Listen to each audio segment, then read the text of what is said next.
Demeurez en mon amour, comme je demeure en vous.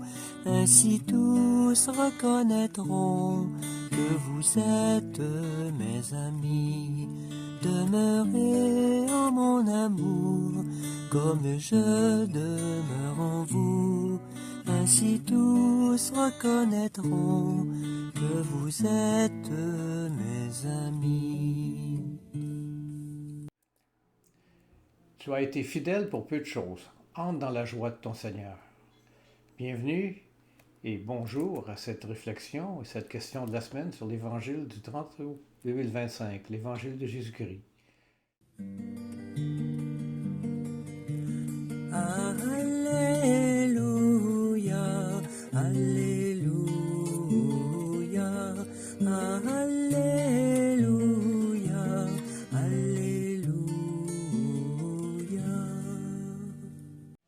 Alléluia, Alléluia. Je vous donne un commandement nouveau, dit le Seigneur. Aimez-vous les uns les autres comme je vous ai aimé. Alléluia.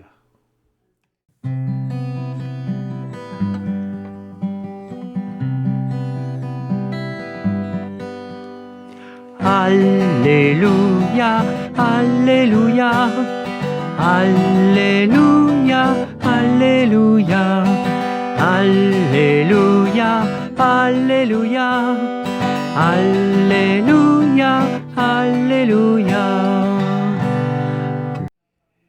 Évangile de Jésus-Christ selon saint Matthieu. Gloire à toi, Seigneur Jésus. Seigneur, purifie mon esprit. Purifie mes paroles et purifie notre cœur, chacune et chacun d'entre nous. En ce temps-là, Jésus disait à ses disciples cette parabole. Un homme qui partait en voyage appela ses serviteurs et leur confia ses biens. À l'un, il remit une somme de 5 talents, à un autre 2 talents, au troisième 1 seul talent, à chacun selon ses capacités. Puis il partit. Aussitôt, celui qui avait reçu les 5 talents s'en alla pour les faire valoir et en gagna 5 autres. De même, celui qui avait reçu 2 talents en gagna 2 autres. Mais celui qui n'en avait reçu qu'un alla creuser la terre et cacha l'argent de son maître. Longtemps après, le maître de ses serviteurs revint et leur demanda des comptes.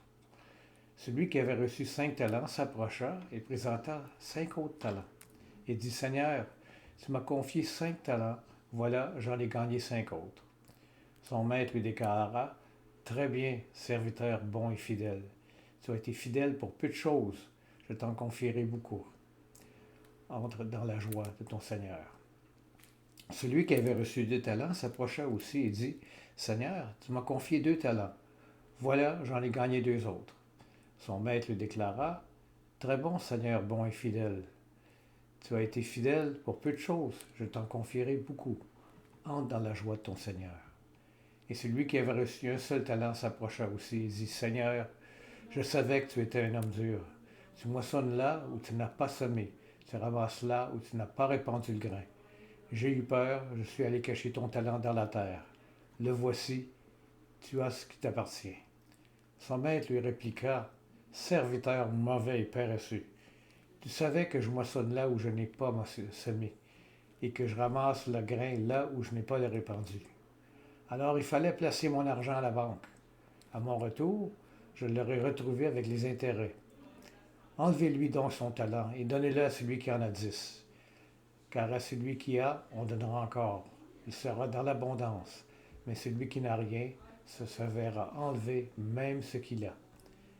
Quant à ce serviteur bon à rien, jetez-le dans les ténèbres extérieures, là où il y aura des pleurs et des grincements de dents. » Acclamons la parole de Dieu. Louange à toi, Seigneur Jésus. Dans l'Évangile de Matthieu, Jésus nous raconte la parabole des talents. Un maître confie ses biens à ses serviteurs avant de partir en voyage. 5 à l'un, 2 à l'autre et 1 seul au troisième. Chacun selon ses capacités. À son retour, il demande des comptes. Les 2 premiers serviteurs, ayant fait fructifier leurs talents, sont félicités et invités à entrer dans la joie de leur maître. Le troisième, par peur, a caché son talent et est sévèrement réprimandé. Alors cette parabole, ça nous enseigne l'importance de mettre à profit les dons que Dieu nous a confiés et ne pas laisser la peur nous paralyser. En relation avec ce passage, dans la première lettre aux Thessaloniciens, Paul exhorte les croyants à aimer de plus en plus, à vivre paisiblement, à s'occuper de leurs propres affaires et à travailler de leurs mains. Il souligne que cette conduite est agréable à Dieu et ça témoigne de leur foi authentique. Ces deux passages nous invitent à réfléchir sur notre responsabilité envers les dons que nous avons reçus et notre manière de vivre notre foi au quotidien. Sommes-nous prêts à utiliser nos talents pour le bien commun et à vivre de manière exemplaire? Comment pouvons-nous mieux incarner cet amour et cette diligence dans notre vie quotidienne? Deux petites questions. Il faut prendre le temps d'y penser pour méditer tout cela et demander à Dieu de nous aider à vivre pleinement nos talents et notre foi. Que notre vie soit un témoignage vivant de l'amour et de la grâce de Dieu. Alors, bonne fin de semaine, bonne semaine et une bonne fin de vacances. Et soyez toujours prudents.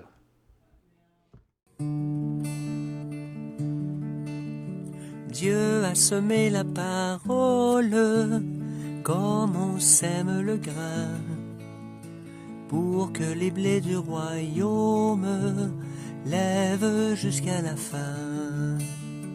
Dieu a semé la parole comme on sème le grain, pour que les blés du royaume lèvent jusqu'à la fin.